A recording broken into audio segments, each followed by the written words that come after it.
Hey everybody, welcome into the back room. I'm Andy Ostroy. We have writer and author Osita Nwanevu with us today. We'll chat with him in just a second, but first, thanks for tuning in. We appreciate you listening, and we'd love to hear your comments. So email us at backroomandy@gmail.com and or post on our social media, and we'll read some feedback next time. And if you like the podcast, please rate and review and follow or subscribe, and you'll be notified every time we post a new episode. So, Osita Nwanevu is a contributing editor at The New Republic, a columnist at The Guardian, and the Democratic Institution Fellow at the Roosevelt Institute. He is a former staff writer at The New Republic, The New Yorker, and Slate, and his work has also appeared in The New York Times, The New York Review of Books, The Nation, Harper's Magazine, the Columbia Journalism Review, In These Times, Flaming Hydra, and Gawker. Osita, welcome into the back room. Thank you so much for having me. So let's talk about your book. It's called The Right of the People, Democracy and the Case for a New American Founding. Tell us about the central theme. So this is a book about democracy. I've been covering politics for about 9-10 years now. And it occurred to me a couple of years ago that democracy was really at the heart of a lot of things that are going on in politics. Obviously, Donald Trump wins in 2016 with an electoral college victory rather than a popular vote victory. I remember in 2000, when I was in second grade, that happening with George W. Bush and not really understanding why people were so angry, but feeling vicariously angry as well. And so, that conjured up for me when it happened in 2016, this fundamental question: do we have a fair way of electing presidents?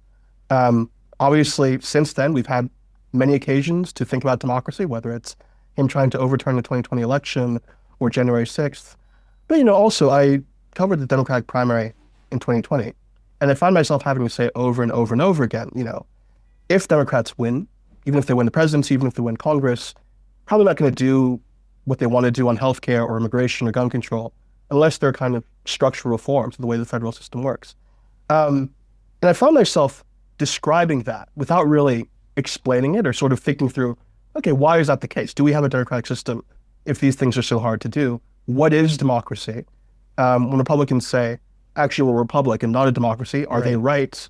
How do we work through some of that? And so I took the opportunity to write a book where I try to get the heart of what democracy even is. And it's a book that I think takes us through a lot of the features of our political system and our economic system and makes the case that we're not really a democracy, that we could become one if we make certain major changes. And you're right about what people say about what our political system is. So what is it?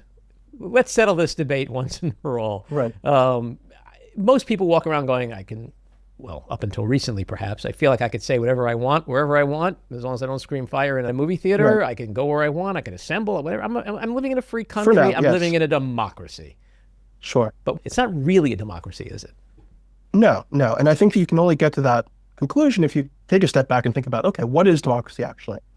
The most succinct definition I could give is that democracy is a system in which the governed govern. Governance isn't given over to some king, some class of elites, some aristocrats. The people themselves who are governed by the system are the ones doing the governing. Or in Lincoln's formulation, government of, by, and for the people. And I've come to basically three different components that I think describe a democratic system. The first one is equality. So people who come to make a collective choice democratically are in equal standing with each other. There's no one class of people that counts more, matters more than another. The second thing is responsiveness. Democracy is not a suggestion box. When people come together to make a choice, things happen. Mm-hmm. And then the third thing is majority rule. So when we come together to make decisions, from all the ways we could make that choice together, from some form of unanimity, unanimous agreement, all the way down through some form of minority rule. Majority rule is the only one that's consistent with the principle of equality. If two people want something and three people want some other thing, it's very hard for the two to get their way over the three unless there's some kind of fundamental inequality involved. So majority rule, for that reason, is very, very important. And, you describe these things to people and they sound pretty commonsensical, pretty straightforward. But our political system flouts them in very, very basic ways. So I've done a number of events for this book in Washington, D.C., for instance. And I always make a point of saying, look, Washington, D.C. is a city of about 700,000 people without full representation in Congress. They have a single non-voting delegate, Eleanor Holmes Norton, who can't actually vote for the final passage of legislation. Right? So they are being governed by the federal government without an equal or full say in federal governance. And there are actually 4 million Americans for whom this is true, most of whom live in Puerto Rico. There's no definition of democracy in which those people are living in democracy today. It's just flat out Right. basic first principles. They're not living in one. But even those of us who do have full political rights, we elect senators and representatives, our representation is actually distributed very, very unequally. So California, state of about 40 million people.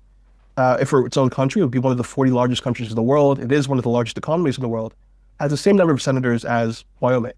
A state of fewer than 600,000 people, fewer than DC, as a matter of fact. They both get 2 senators, right? Functionally, this means that in that chamber, a resident of Wyoming has about 67 times the representation of a representative of California. We're told in school, if people remember school, that this is balanced out by the House of Representatives. The House is the population apportioned chamber, right? That's not really true. The Senate alone shapes the judiciary. The Senate alone shapes the executive branch. So that inequity shapes the Supreme Court. It shapes the executive agencies, right? And obviously you need both houses to pass legislation, ordinary legislation. And so the smaller states, rural states, exercise a kind of veto power within the system on that basis. So the book goes into a lot of different things of that nature. I think that if you take a step back, think about what democracy fundamentally means, you're drawing to the conclusion that we're not really one. And obviously, over the course of our history, we've done a lot of things to expand democratic rights. We've granted the vote to women and minorities. We now have the direct election of senators, which we didn't have originally, et cetera.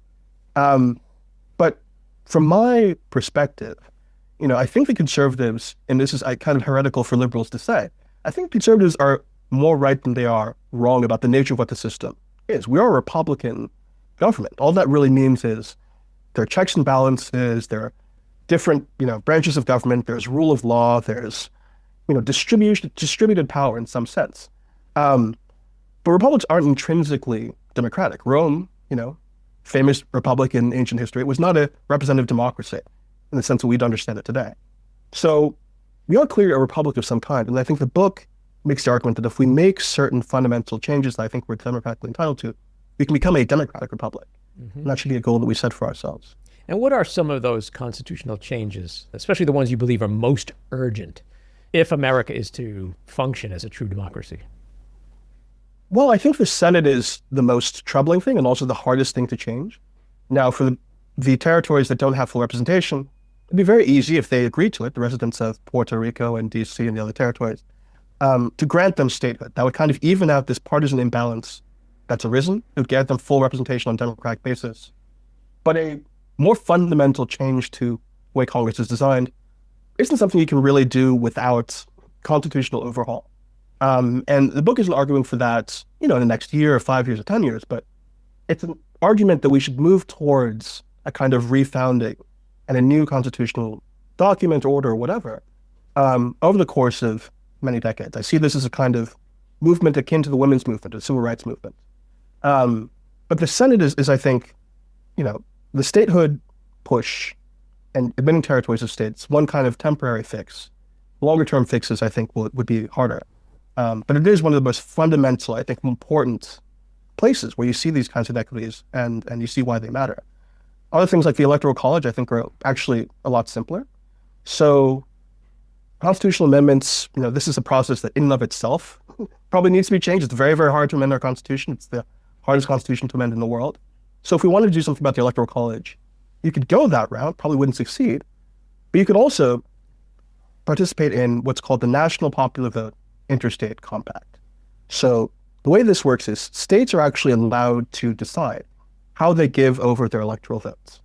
And if a number of states totaling the 270 you need to win an election says, we're actually going to give our electoral vote to the people who win the popular vote, you've basically done this end run around the Electoral College as it's currently designed.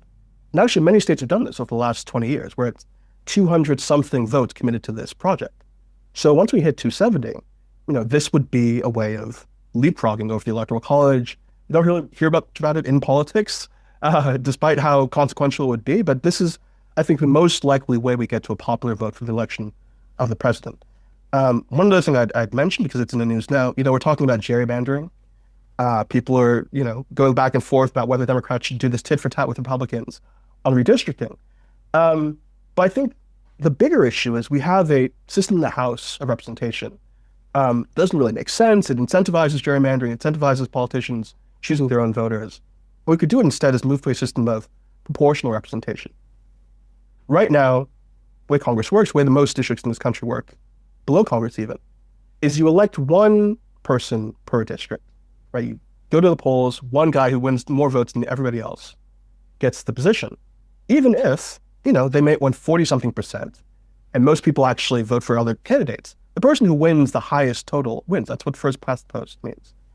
This creates a huge incentive to draw the districts in such a way that you're boxing the other parties out because, well, only one guy's going to win, and so you better do what you can to ensure that he's the person. Your party is advantaged in that district.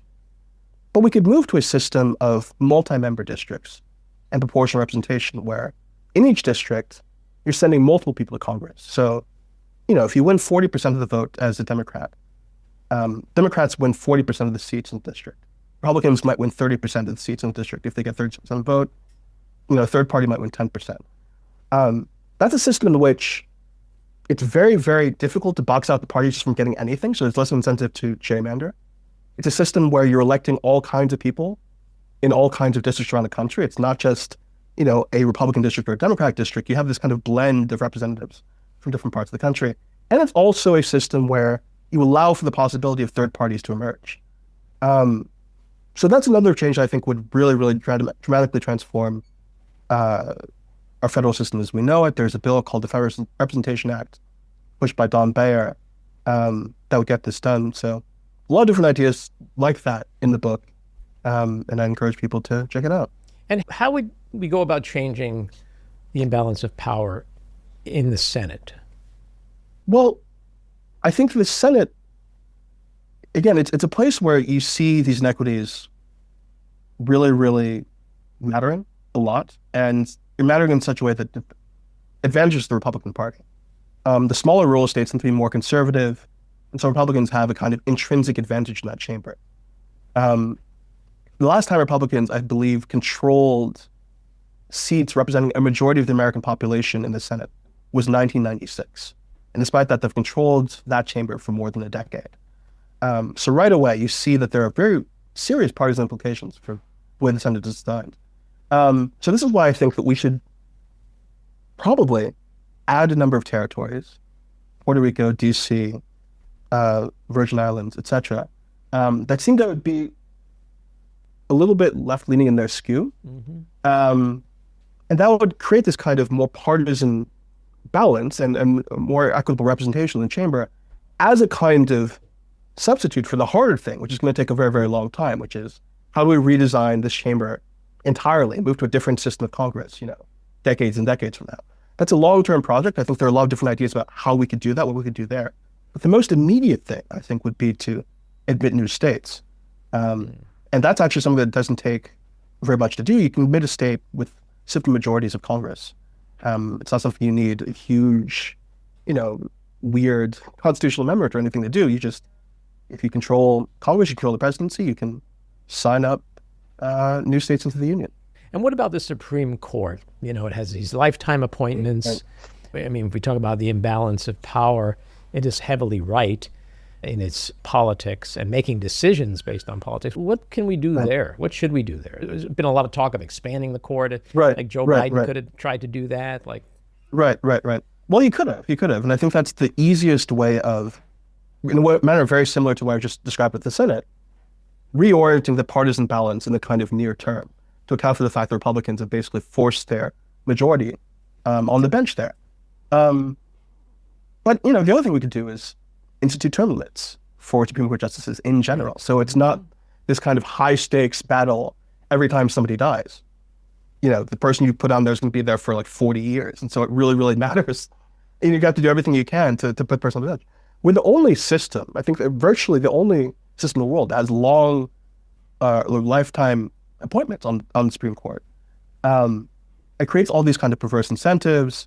I think it's strange and bizarre that anytime somebody takes a fall, who's serving on the Supreme Court, you have to watch the news to figure out whether you're going to have abortion rights, whether you're going to have this or that. It's an insane system. And so term limits would be one immediate thing we could do. And there are all kinds of reforms that people have proposed too. So maybe instead of appointing people in the way that we do right now, you have the Supreme Court as a kind of neutral bench that's just a bunch of lower judges. They're circulated up every so often to serve on the bench and they're circulated out. It becomes more of a kind of neutral civil service body instead of this kind of high stakes political arena that it is now. So there are ideas there. And again, I think that, these are things you could do with Congress if you just had the motivation, the will, the understanding that a big reform there is important and worth doing. And recently we've witnessed a major assault on free speech over the Jimmy Kimmel situation. Free speech has suddenly become incredibly vulnerable and weakened. How might a new founding strengthen and further protect what we've previously thought of as inalienable rights? Well, the free speech question is really interesting. I have a lot of critiques of the Constitution in this book. I think the Bill of Rights is pretty spot on, with the exception of the Second Amendment, of course. We can get into that. But the First Amendment, I think, is a really, really fundamental and foundational part of our governing order in this country. And the attacks we're seeing on it under this administration are obviously horrifying. The part of the book that I think speaks most to this is actually the last part of the book, where I'm talking about the economy. I think the New York Times reported today that they've seen more than 100 people being fired because they'd said something about Charlie Kirk, and there was this kind of witch hunt against them that conservatives ginned up. And one of the reasons why that's so effective is that in this country, we have a system of at-will employment. Basically, you can be hired or fired on the basis of whatever your employer wants to hire you or fire you for, which is actually very, very unusual. Most countries in the world have systems of cause employment. If you want to get rid of somebody, you have to demonstrate that it's important in some way to the business. It can't just be an arbitrary reason, like they said something about Charlie Kirk you don't like, right? Well, I should point out, though, in this country, the status of an employee, like if they're an hourly worker or if they're not a salaried higher level employee, then at will does apply. But if you're talking about some like a vice president of a company, you still need cause and a paper trail and documentation that could take, months before you make the case that when you do, and then you could still be sued anyway, and you'll probably settle because, so it is a broken system regardless. It is. And, most people are kind of beholden, who are not vice presidents, who are not executives. Those people do, exist in this system of at-will employment. And I think one of the reasons why this is so important beyond this kind of free speech issue is part of this book is about how we're governed in more places than just politics. We spend about a third of our lives at work. Decisions that are made at work often affect us more directly and intimately and immediately than decisions that are made in Washington, D.C., or in our state houses or in our city halls. And yet we tell ourselves we're not entitled to any kind of voice or agency at work in those kinds of spaces, which is strange. It is strange, for instance, that somebody who works at Amazon, let's say, can go to the polls. I think they should have the right to go to the polls and have their voice heard on what our foreign policy should be with respect to Russia or China or Iran. But there's nowhere in their life where they can say, here's how I think Amazon should work. Here's how I think Amazon should be run. And that matters because I think that work, especially now in America, has become functionally authoritarian in many ways. And the Charlie Kirk situation is an example of this. The idea that for your own private protected speech you make on your own time, in your own way, can become reason for you to sort of lose your job in this kind of way without any kind of recourse, should be troubling to us. So part of the book explores the ways in which work as we know it could be democratized in ways that I think benefit our politics and benefit, our material well-being within the economy. And I think the Charlie Kirk situation only underscores, in this free speech situation, only underscores the extent to which outside of politics, outside of Washington, D.C., we're actually subject to all kinds of authority that we should take a look at democratizing. And how would we change the amendment process itself, given how difficult it is to update the Constitution under current rules? Yeah, this is an interesting question. One of the things I always point out to people about the original founding was that there was a process to amend the Articles of Confederation that preceded the Constitution that the founders just ignored. You needed unanimous agreement from all of the states to amend the Articles of Confederation. When they get to Philadelphia in 1787, they understand right away that this isn't going to happen. Rhode Island didn't even send a delegate to the convention because they didn't like what was going to be going on there. And they said, well, we'll just write into the document we're drafting here that it only takes 9 states to ratify the Constitution. And that's what happened. So, I think that should tell us something. I mean, I don't in this book sketch out step by step. Here is the ladder towards, the roadmap towards doing all the things I talk about in a very kind of specific way. I advance a lot of ideas, and I encourage people to look at them and think about them with the understanding that there could be a time, there could be a moment, there could be reason for us at some point to move beyond the existing constitutional amendment system, and craft a new document by other means.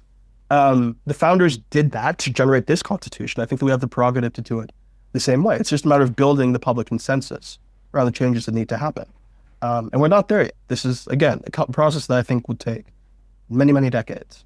I think that there are people who hope, and I've talked to people who hope for a constitutional convention within the next year, 5 years, 10 years. I don't think we've had enough of a conversation as a country about these problems. And I think it's going to take some time.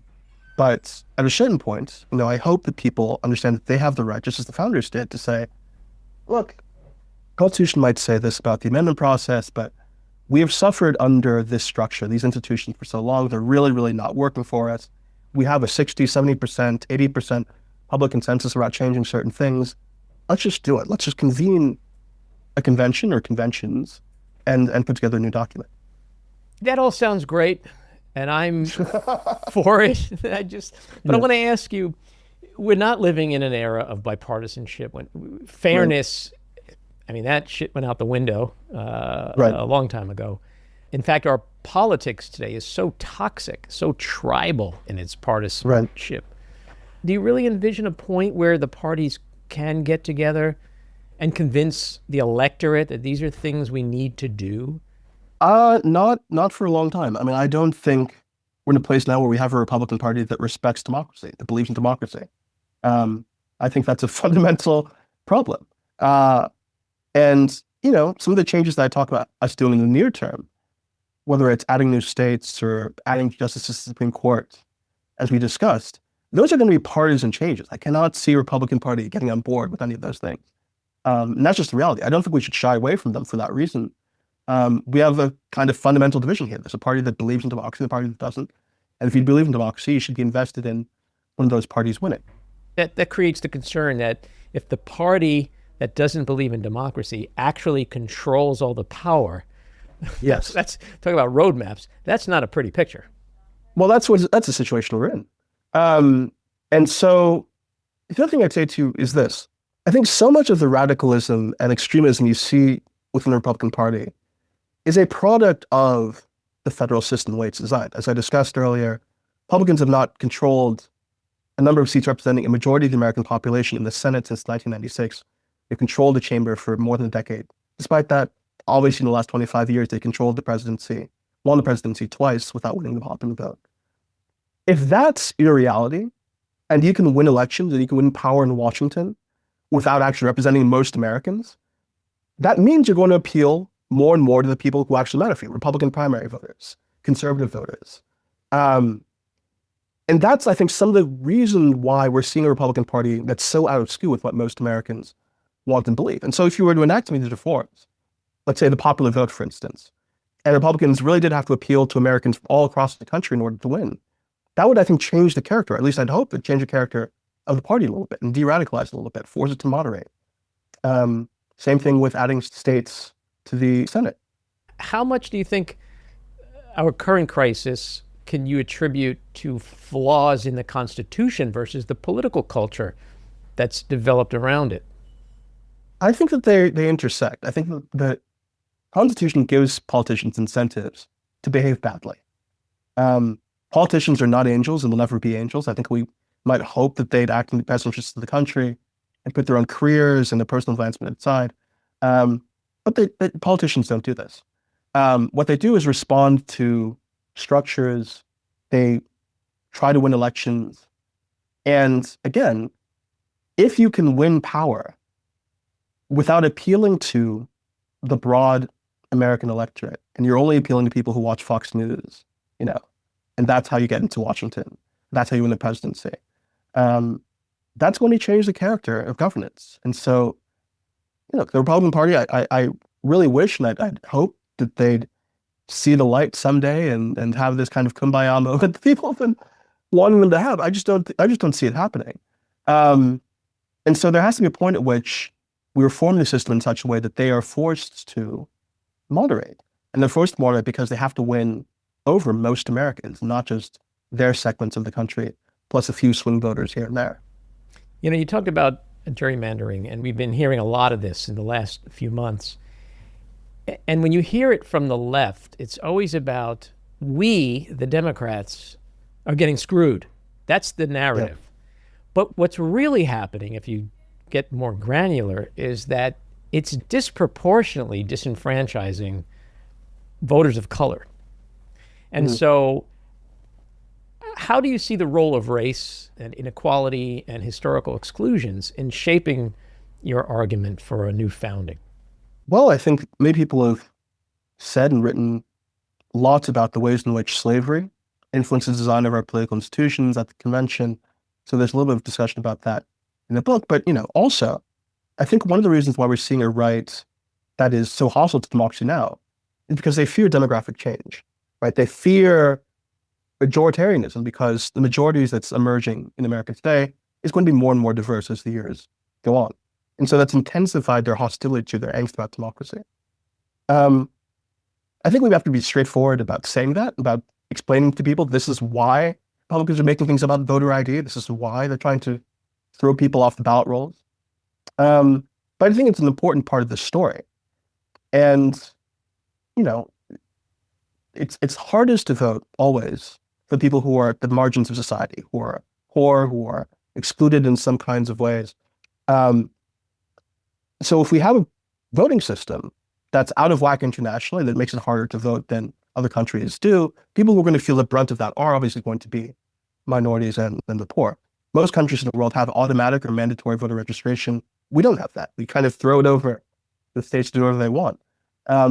If we change that and made it easier for people to vote, I think that you would see more participation among those Americans who Republicans are so eager to exclude from the ballot box, exclude from the polls. You alluded before to the Second Amendment. And from the right, the argument over owning guns is, it says it right there in the Second Amendment, the right to bear arms. But no one back then envisioned AK-47s. And so I want to ask you, in your view, should the Constitution explicitly guarantee rights to health care, housing, or education, things that also could not be and were not contemplated in the 18th century?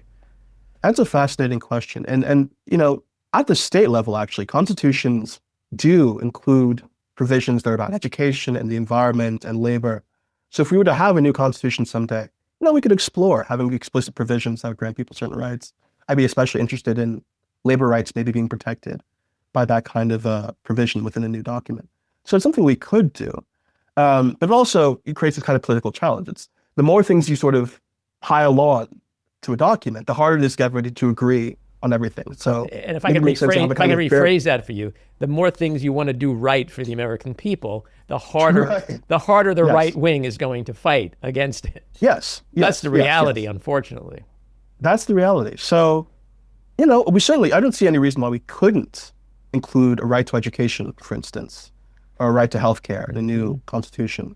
It's just a matter of whether it's going to be politically feasible when we get to that point. Right. Something to explore.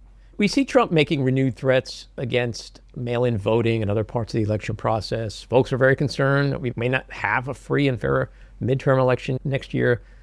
To avoid this type of threat and threats in the future, would you change the balance of power between the federal government and the states, particularly on voting rights and election administration? Well, I think that the For the People Act we saw early in the Biden administration had certain federal provisions that would have equalized elections at that level, and it would have forced states to do certain things that I think made sense. I don't know that we should have a patchwork of 50 different ways you can get the right to vote in this country. I think it should be a single kind of provision or a single set of rules. So in that sense, I think that the federal government should have the kind of primacy, especially obviously when it comes to federal elections, but also, in establishing voting rights in general. I don't think I trust the states, Republican states in particular, to maintain accessible polls and accessible vote. The other thing I'd say too is, state politics in ways I don't think we appreciate can actually be even more inequitable and more inaccessible than federal politics. Everybody knows to go to the polls every 4 years to vote for president. People follow the Senate elections. They follow the congressional elections. People don't tune into state and local politics quite in the same way. And people have studied this and said, actually, for that reason, for a few other reasons, the people who participate in state and local politics, people who donate, tend to be whiter, tend to be wealthier. And so for that, so that's another reason why I think I would hesitate to put too many things in the hands of state governments and state legislators. But that also gives us a reason to reform the state's political systems too. In fact, one of the things I think we could do is, as we are moving towards a set of federal changes, we try some experiments at the state level, changing maybe state legislatures, equalizing the vote, making it easier to vote certain ways in different states. And we learn from those experiences and we help have those inform the process of federal reform moving forward. So I think there's a lot to be done at the state level. Obviously, as I said before, you can amend state constitutions. They're easier to amend than the federal constitution. So if we wanted to try out, let's say, a right to education that isn't already in statute, we could try that out at the state level and see how it works. And that's something we could learn from. Yeah, it's so interesting because lately the spotlight is on states and states' rights so much more as our Constitution and our overall rights are being assaulted by the Trump administration. And we see various governors trying to do certain things. But, back to the Second Amendment for a second, people forget that the reason why we're allowed to have arms, it was to protect ourselves from the government. Yeah. And now we're living in this political environment where the government is sending troops into the states, and we're all supposed to be okay with that. And the states have no control. The governors have no real control over their own National Guard. And it's that's not very Second Amendment-y, in my opinion. No. Look, we're in an extraordinary situation in this country. When I started this book in 2021, I was already alarmed by a lot of things that were going on. I was alarmed by the Republican Party. I was alarmed by the defects of our institutions that I've described them. That's but 2021 is like the Enlightenment period compared to by comparison, where we are now. But exactly. I mean, I then could not have imagined that we'd be in a place where people are being thrown into unmarked vans because they wrote an op-ed, a couple of years ago. Mm-hmm. We just had the Comey indictments last night, I guess, using the Justice Department to go after an individual, in this way. It's extraordinary. I mean, conservatives have said for a long time that they are against big government, that they are against government overreach and against government repression. And I think that moments like this sort of give us reason to ask whether any of that was really true. Was it the government you were against, or was it the people who were utilizing government, people who had access to power, that you were really against? Are you opposed to big government, or are you opposed to big government that is elected by a diverse electorate, that's elected by a diversifying country? That's, I think, the reality of the thing. Conservatives, I think, believe more fundamentally than they do in democracy, in hierarchy. They believe in preserving what they see as a natural order of things. And that's always going to come first for the right. It's been true since the 18th century. And I think that the Republicans were actually pretty honest about this. There was Mike Lee for a couple of years ago. He said, democracy is not our objective here. We want liberty and prosperity. Right. Charlie Kirk, before he passed, denigrated democracy all the time. And so we're at a point where I think a lot of things are being revealed about the right and its actual priorities, the core of its ideology. And I think one of the things we should learn right off the bat is that this antipathy towards big government was never really true. The government cannot be bigger than it is right now in terms of its reach into our own personal lives. It's, the flouting of the rule of law, taking people off the air because you don't like what they say. This is the biggest government has been, I think, in most of our lifetimes. And it's conservatives that are at the mantle of that. Well, it reminds me of one of my favorite political clips, comedy clips over the last several years. I think it was Jordan Klepper. He went to a Trump rally, maybe the first time around. And everybody was carrying signs like, we're angry, we're pissed off, blah, blah, blah, big government. And he's like, what are you guys angry about? And this couple, they were maybe like 65 years old, or what are you so angry about? And they're like, big government. And he goes, oh, okay. So, you know that Social Security and Medicare is like 55% of the annual budget, so we should get rid of that. And they're like, oh no, we love that. It's like, and that in a nutshell just described everything you just said, and where much of the electorate is at. It's like, big government, okay, if it's for shit I like. Otherwise, I want small government, or autocratic overreach is okay as long as it's not targeted to me and I benefit from it. Like, that's certainly not what the founding fathers intended for us. Well, yeah, I mean, I just, whatever the founding fathers intended, whatever people believe about the founding and its nature and what went on there, I think it's clear now that we're in an untenable situation. We have political institutions that, rather than protecting us, are exacerbating our political crisis. The very provisions that the founders might have hoped to prevent a demagogue like Donald Trump from getting into power are actually the ones that put him in there. The Electoral College, it was very, very hard to impeach him or remove him from office because there was such a high threshold for doing so. So at a point where I think Americans have to really, set aside civics class and set aside, all of the kinds of romanticized whatever people are encouraged to believe about the founding order, and ask really, really tough questions. And ask themselves what kind of society they want to live in. I believe in democracy for all the reasons that I talk about in the book. I think that we are entitled to a measure of control over the conditions that shape our lives. We're not here to live under the thumb of people who are wealthier and powerful than us. And if you believe that, and you believe that America can be a country that embodies that agency and that true freedom, I think it's time to move on from the existing political system, the existing political order, make some reforms, and pull ourselves out of this crisis.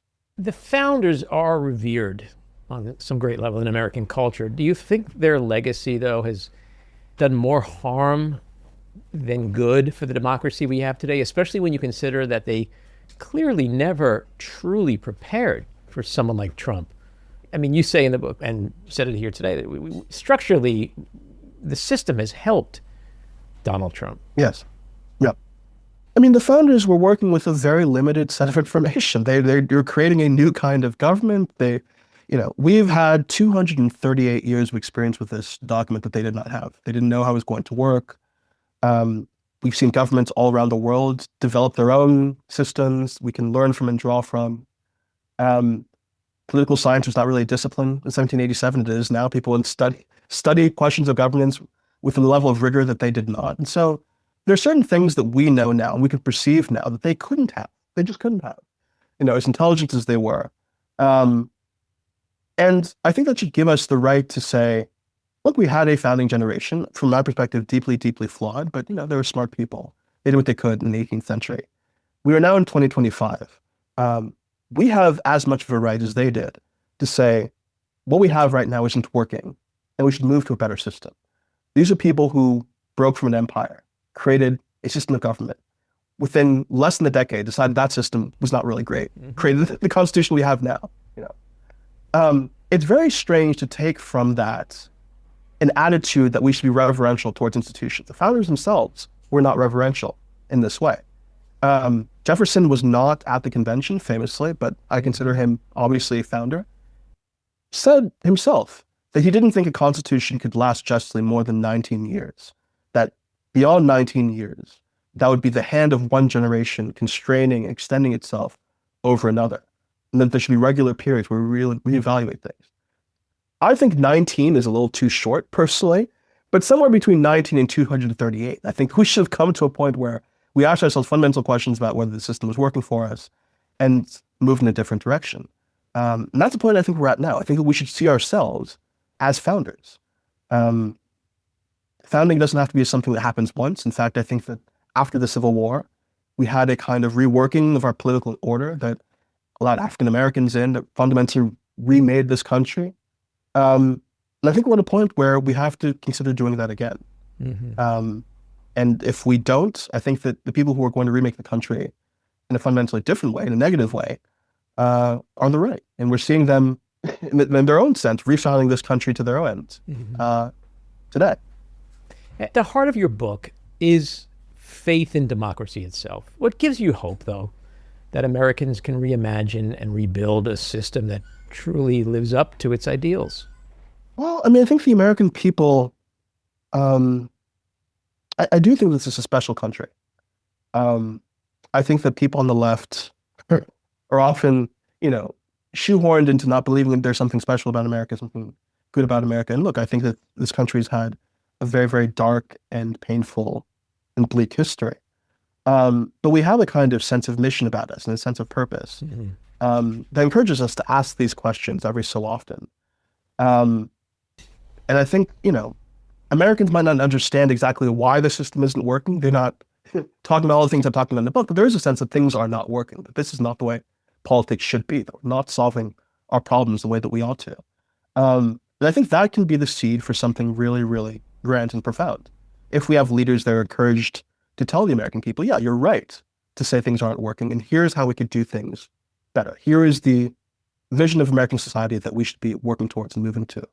But it takes leadership and it takes creativity, it takes political imagination. I don't know that we see a lot of that from the people in charge now. But the American people are capable of a lot. We are capable of so much as a country. And I don't see what happened in November as a sign that we should be, taken in by despair. Things have been so much worse, and we've made so much worse mistakes. And despite that, and despite all the other things we have going against us, we've found the capacity to create a better society and a better country, even in our darkest moments. And I think that's still possible. I think that's still well within the realm of possibility. All righty. Osita, thanks so much for coming on. Great conversation, and continued good luck with the book. Thank you very much. All righty. Take care. Bye. This episode was produced and edited by me, Andy Ostroy. It was co-produced by Matty Rosenberg and Jen Hammoud for Radio Free Rhinecliff, with additional editing by Matty Rosenberg, music by Andrew Hollander, and graphic design by Cricket Langell. And with a special thanks to our sponsor, The Epicurean. Again, thanks for listening. Please rate and review wherever you get your podcasts, and subscribe to the Backroom with Andy Ostroy YouTube channel, where you can watch full videos of our interviews. See you next time.